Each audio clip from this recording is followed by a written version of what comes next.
بسم اللہ الرحمن الرحیم ایاک نعبد و ایاک نستعین۔ میں آج NHA کو خراج تحسین پیش کرتا ہوں، ساری آپ کی مراد آپ کی ٹیم کو، خرم آپ کو، باقی ساری آپ کی ٹیم کو، کیونکہ آپ نے ایک ایسا پروجیکٹ جس کی آج لانچ کی ہے، نوکنڈی سے مشکیل تک۔ یہ وہ علاقہ ہے جو میرے خیال میں پاکستان کا سب سے ریموٹ علاقہ، جس طرح کہیں بیک یارڈ کہہ دیں، آؤٹ بیک کہہ دیں، وہ علاقہ جدھر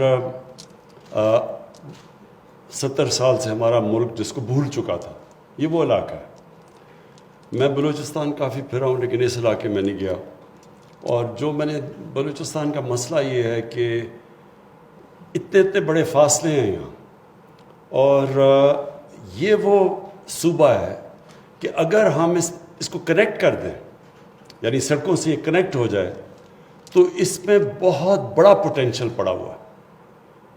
ہم نے کسی نے آج تک ہمارے ملک میں کسی نے اس کے اوپر صحیح معنی میں توجہ دی نہیں، اور وہ کیونکہ وہ دور ہوتا ہے بلوچستان کی ووٹ سے پاکستان کا پرائم منسٹر بنتا نہیں، تو وہ ادھر ہی زور لگاتے ہیں جدھر ان کو ووٹ ملتی ہے، اور کیونکہ بلوچستان دور ہے اور ووٹ نہیں ملتی تو اس کو ہم نے پیچھے چھوڑ دیا۔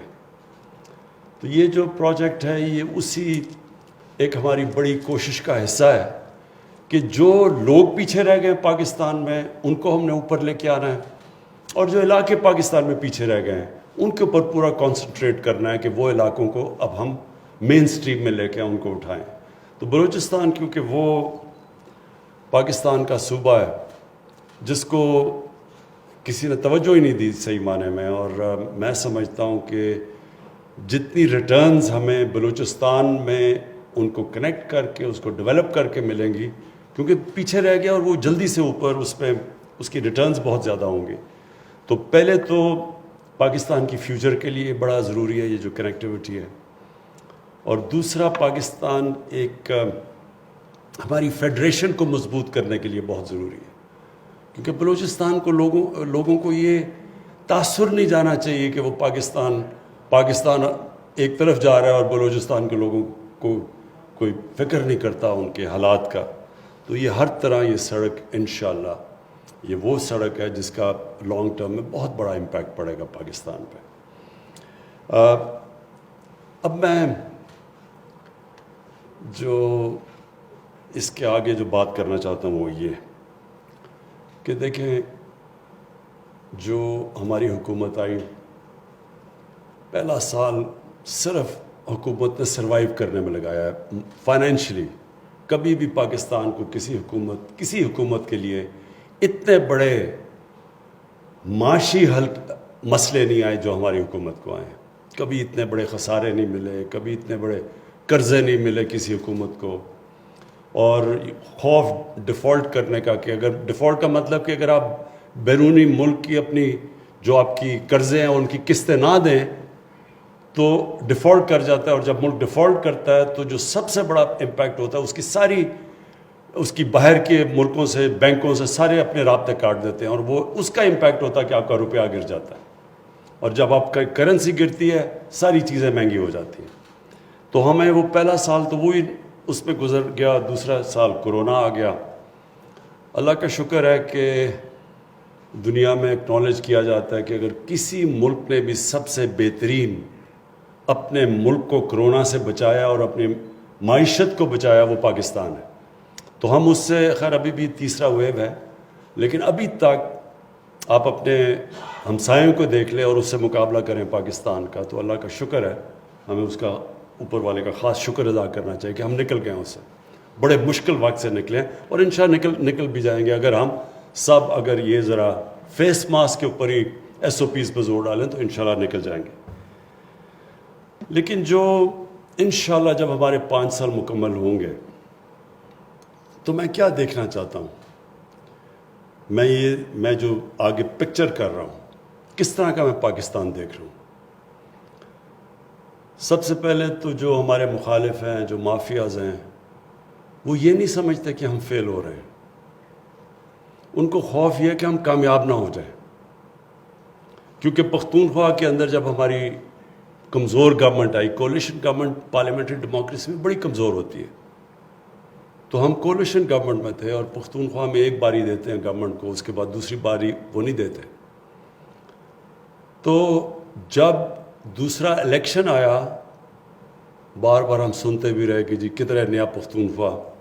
تو جب الیکشن آیا تو پختونخوا کے اندر پہلی دفعہ ایک حکومت نے صرف واپس ہی نہیں آئی بلکہ 2/3 اکثریت لے کے آئی. اور وہ جو ہمارے مخالف تھے وہاں پختونخوا میں، وہ ساری پارٹیز کا جو حالات ہیں وہ آج آپ دیکھ ہی لیں کہ جو ساری پرانی پارٹیز تھی ان کا بہت برا حال ہے.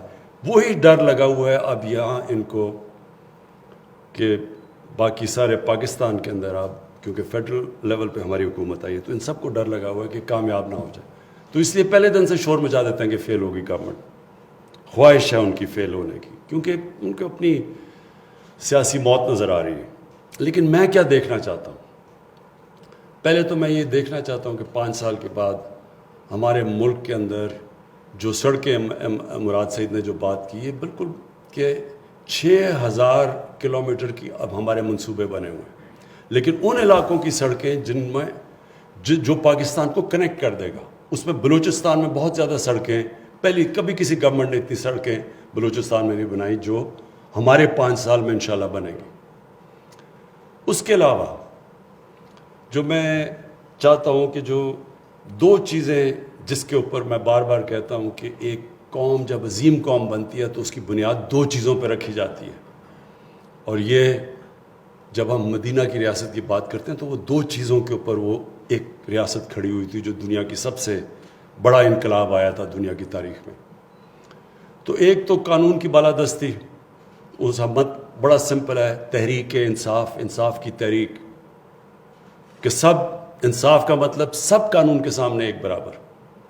جب قانون کے سامنے لوگ ایک برابر نہیں ہوتے تو وہ جنگل کا قانون ہوتا ہے، مائٹ از رائٹ. جو جنگل میں شیر کے اور کوئی قانون وہ جو مرضی چاہے کرے، پھر اس سے نیچے جو طاقتور ہے وہ جو مرضی چاہے، سب سے کمزور بیچارہ چھپتا پھرتا ہے. اس کو جنگل کا قانون کہتے ہیں. اور کبھی بھی ایک معاشرے نے ترقی نہیں کی جدھر قانون کی بالادستی نہ ہو. تو مدینہ کی ریاست میں سب سے پہلے خوشحالی آنے سے پہلے قانون کی بالادستی قائم کی گئی. اور یہ جو سارا شور مچا ہوا ہے آپ نے، یہ جو سارے مافیاز، کبھی کوئی مافیا کھڑا ہو جاتا ہے، کوئی بلیک میل کرتا ہے، اس کا صرف ایک مقصد یہ ہے کہ یہ اپنے آپ کو قانون کے اوپر رکھنا چاہتے ہیں. یہ بلیک میل کرنا چاہتے ہیں کہ ہم نہیں تو تمہاری گورنمنٹ گرا دیں گے، لیکن اگر ہمیں این آر او نہ دیے یا پریولیجز نہ دی یا امیونٹی نہ دی. دوسری جس کی وجہ سے قوم اٹھتی ہے وہ ہے انسانیت کا نظام. فلاحی ریاست دنیا کی تاریخ میں پہلی دفعہ مدینہ کی ریاست بنی تھی. یہ جو 2 چیزیں ہیں یہ بنیاد ہیں، باقی بھی چیزیں ہوتی ہیں، لیکن قوم نے اگر اٹھنا ہے تو اس میں یہ 2 کوالٹیز ہونی چاہیے. اس کے بعد وہ آٹومیٹکلی جب قوم کے اندر انسانیت کا نظام آتا ہے تو وہ اپنے لوگوں کی تعلیم بھی دیتی ہے، بچوں کو تعلیم دیتی ہے، وہ سب کچھ کرتی ہے. لیکن سب سے پہلے اس میں رحم ہونا چاہیے کہ کمزور طبقے کو ہم نے اوپر لے کے آنا ہے. اب آپ کے سامنے مثال ہے، ایک طرف ہندوستان ہے، دوسری طرف چائنا، 2 ملک جن کی 1 ارب سے زیادہ آبادی ہے. 35 سال پہلے چائنا اور ہندوستان تقریباً ایک ہی جگہ پہ کھڑے تھے، صرف 35 سال پہلے. آج چائنا کدھر ہے اور ہندوستان کدھر ہے؟ کیا فرق ہوا ان دونوں میں؟ چائنا کے اندر لیڈرشپ آئی جس نے طاقتور کو قانون کے نیچے لے کے آئے. 450 وزیروں کو انہوں نے جیلوں میں ڈالا کرپشن پہ. اس سے جو سرکاری نوکر تھے وہ تقریباً کوئی 1,00,000 سے اوپر تھے، لیکن صرف وزیروں کو، منسٹیریل لیول کے لوگوں کو 450 کو جیل میں ڈالا. قانون قائم کیا انہوں نے کہ طاقتور کو قانون کے نیچے لے کے آئے. اور دوسری چائنا نے کیا چیز کی جو دنیا کی تاریخ میں نہیں ہوئی، انہوں نے اپنے غریب طبقے کو اوپر اٹھایا. دنیا کی تاریخ میں یہ نہیں ہوا کہ 70 کروڑ لوگوں کو انہوں نے پچھلے 30 سال میں غربت سے نکال کے اوپر لے آئے. اور ابھی چائنیز پریزیڈنٹ نے اناؤنس کیا کہ ہم نے غربت، ایکسٹریم پاورٹی ختم کر دی ہے چائنا میں.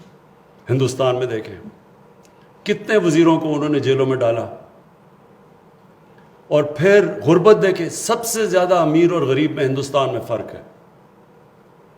تو اوپر آنے کے لیے یہ ریکوائرمنٹس ہیں دو جو کہ مدینہ کی ریاست میں. تو میں کیا دیکھنا چاہتا ہوں پاکستان میں 5 سال کے بعد؟ میں یہ دیکھنا چاہتا ہوں کہ یہ جو بڑے بڑے مافیاز ہیں ان ساروں کو قانون کے نیچے لے کے آؤں. ان کو پہلی دفعہ پاکستان میں رول آف لا قائم کریں.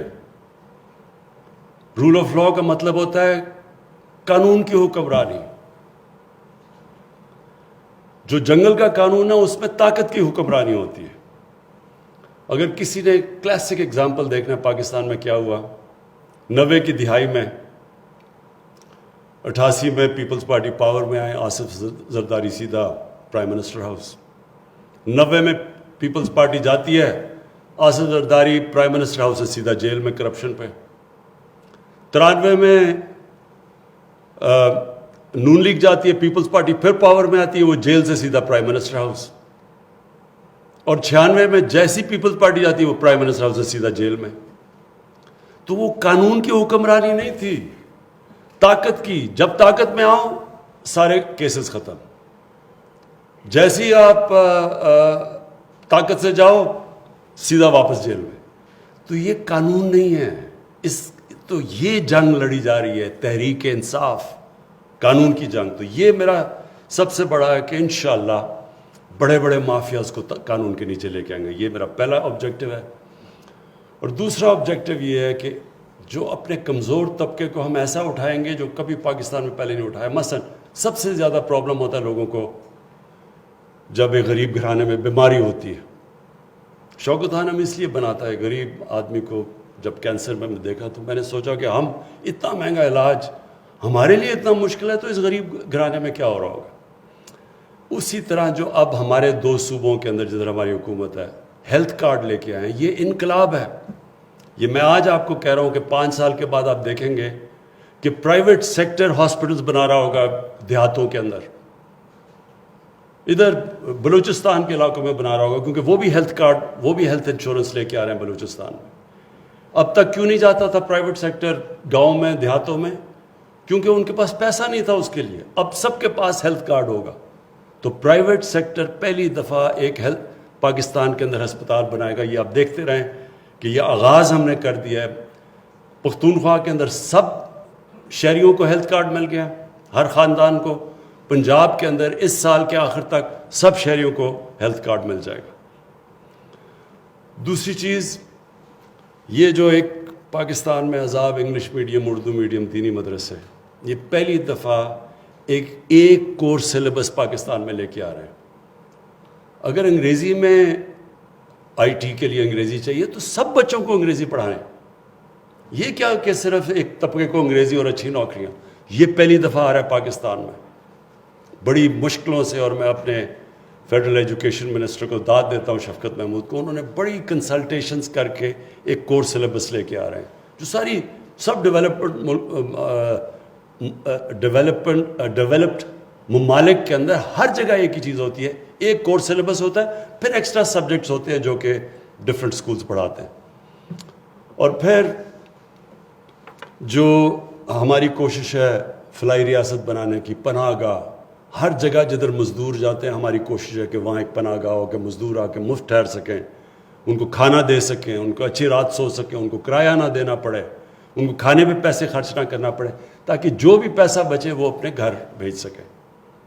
یہ ایک انشاءاللہ سارے پاکستان میں ہماری کوشش ہے جال پھیلے پناہ گاہ کا.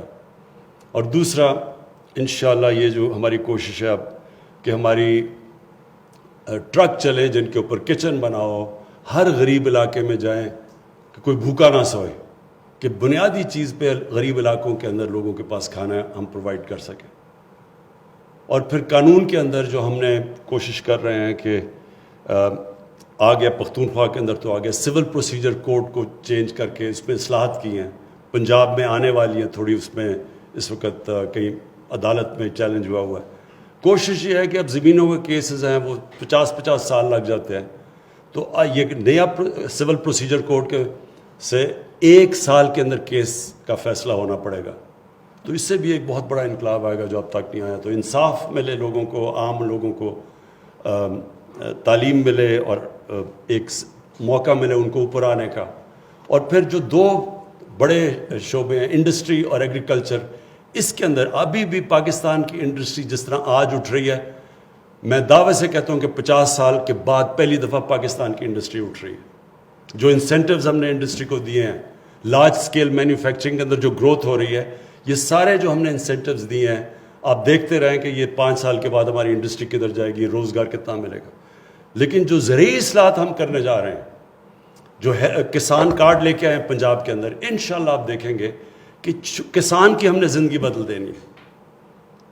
اور ڈائریکٹلی اس کو سبسڈی, ہمارے تقریباً 65% کسانوں کی 5 ایکڑ سے کم زمین ہے, تو ان کو ڈائریکٹ ہم سبسڈائز کریں گے, ان کے کھادیں دیں گے, ان کو کریڈٹ پہنچائیں گے, اس کو امپاور کریں گے. اور غربت کم کرنے کا یہ سب سے بڑا طریقہ ہے کہ چھوٹے کسان کی مدد. ابھی بھی آج کسانوں کے پاس اتنا پیسہ ہے کہ پاکستان کی تاریخ میں کبھی کسانوں کے پاس اتنا پیسہ نہیں آیا. 1100 ارب روپیہ اضافی گیا کسانوں کے پاس, کیونکہ پہلی دفعہ ان کو وہ قیمتیں ملی ہیں گنے کی, ان کو گندم میں وہ قیمت ملی ہے جو کبھی پہلے نہیں ملی, چاول میں, مکئی میں. تو جو 1100 ارب اضافی پیسہ گیا, اس کا مطلب کہ جو خوشحالی آئی ہے وہ آپ یہ دیکھ لیں کہ کبھی پاکستان کی تاریخ میں اتنے ٹریکٹر بکے ہی نہیں جتنے اس سال بکے ہیں. 58% ٹریکٹرز کے سیل کے اندر اضافہ ہوا ہے, اس کا مطلب پیسہ گیا ہے وہاں. موٹر سائیکلوں کے اندر ریکارڈ سیل ہوئی ہے. تو یہ اس لیے کہ پیسہ ادھر گیا, دیہاتوں کے اندر گیا. اور انشاءاللہ جو آخر میں کہنا چاہتا ہوں, ہمارا جو احساس کا پروگرام ہے, ہم نے اب پورا ڈیٹا کمپلیٹ کر لیں گے اپنے غریب سارے پاکستان کے گھرانوں کا. تو جو نچلے طبقے کے گھرانے ہوں گے ان کو ڈائریکٹ سبسڈیز دیا کریں گے. مثلا اگر گندم کی قیمت اوپر گئی تو جو یہ غریب گھرانے ہیں ان کو ہم پھر سبسڈیز دیں گے کہ ان کو اگر قیمت اوپر بھی گئی, کیونکہ ساری دنیا میں ساری کموڈیٹیز کی قیمتیں اوپر گئی ہیں, تو ہم کم از کم ان کو پروٹیکٹ کریں اپنے غریب گھرانوں کو. ایک پورا ہمارے پاس ڈیٹا بیس آ گیا, اور انشاءاللہ آپ دیکھیں گے کہ ہمارا جو آپ احساس کا پروگرام جس کے اندر ہم اب ڈائریکٹ سبسڈی دے سکیں گے غریب گھرانوں کو. اگر مطلب بجلی مہنگی ہوگی تو ان کو بجلی کی سبسڈی دے دیں گے, اگر گندم مہنگی ہوئی, چینی مہنگی ہوئی, تو ہم ان کو ڈائریکٹ سبسڈائز کریں گے تاکہ اپنے نچلے طبقے کو ہم اس کی حفاظت کریں, اس کی مشکلیں کم کریں, اس کو تاکہ موقع ملے ان کو ہم غربت سے نکالیں. پھر سے مراد سعید آپ کو اور NHA کو میں بہت مبارک دیتا ہوں آج.